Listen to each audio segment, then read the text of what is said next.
When you're doing these podcasts and then you edit them, obviously you need to pull people from one episode to the next. How do you do that and make it titillating to the listener while still doing the story justice?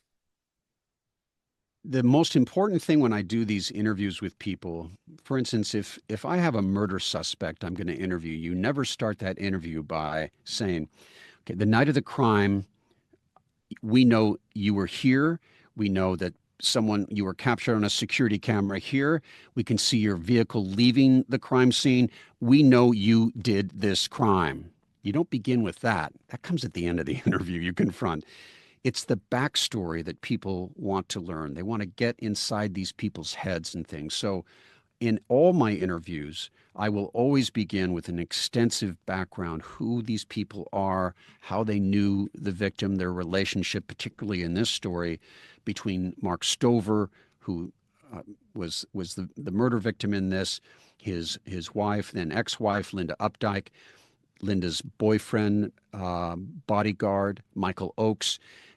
We actually got to Linda and Michael, by the way, and they agreed to interviews with me before they were interviewed by authorities, which was Wow. extraordinary. In fact, Oakes never spoke to authorities or Linda extensively until they testified at trial. And we're able to play so much more of that in this podcast format.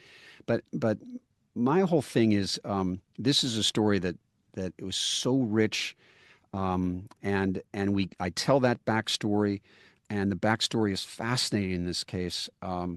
I swear we've done 6 episodes for this podcast. I feel like we could probably still do 3 or 4 more because there is so much there. But um, luxuriate, get in the get in the hot tub and give a listen to this because the details, you cannot make this stuff up. I know you're the same way. Sometimes you have a story that it's off of a screenwriter's laptop, right? You can't believe the twists and turns. That's the nature of Train to Kill. It is wildly successful people, and yet the most base of human emotions of anger and jealousy and possessiveness and harassment and violence comes to the forefront. And it is a grand mystery that to this day parts of it are still not solved.